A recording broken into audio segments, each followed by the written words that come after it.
L'affaire Menaly Ibtissem, du nom d'une candidate de The Voice, continue à déchaîner les passions.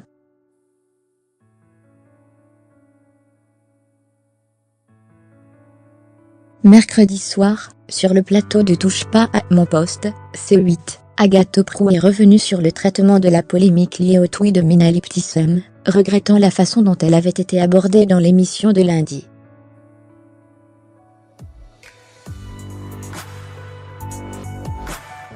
La jeune femme a notamment dénoncé les propos d'Isabelle Morini-Bosc. Le voile ne me choque pas, la chanson en arabe non plus, même si je trouve que par les temps qui courent, ça ne s'imposait peut-être pas nécessairement, avait déclaré la chroniqueuse lundi, créant l'indignation sur les réseaux sociaux.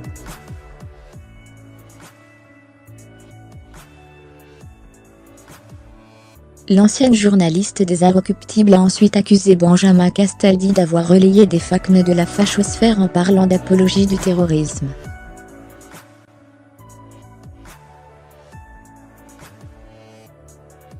Très énervé, le chroniqueur lui a alors demandé de retirer tout de suite ce qu'elle venait de dire.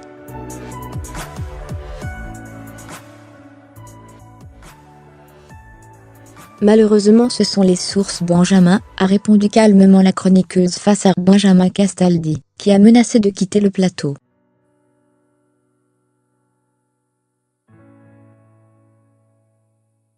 Après une coupure pub, la tension est redescendue d'un cran et les deux chroniqueurs ont pu s'expliquer calmement.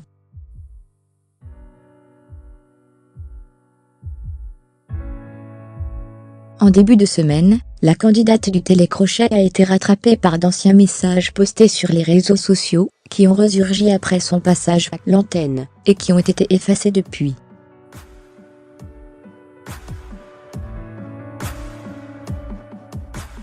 Elle y aurait notamment accusé le gouvernement d'être les vrais terroristes, et aurait mis en doute la réalité de l'attentat de Nice.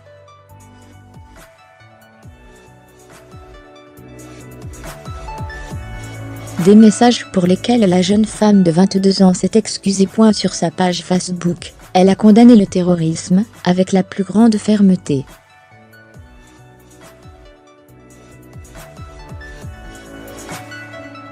Depuis quelques jours, des messages que j'avais postés en 2016 sur mon Facebook privé sont ressortis.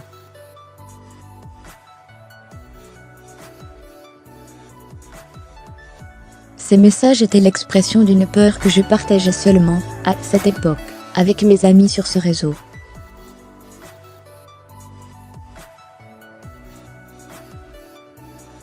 Je regrette profondément ces messages, écrit-elle. En revanche, elle n'est pas revenue sur les messages de Tariq Ramadan ou de Dieudonné qu'elle avait relayés sur le même réseau social.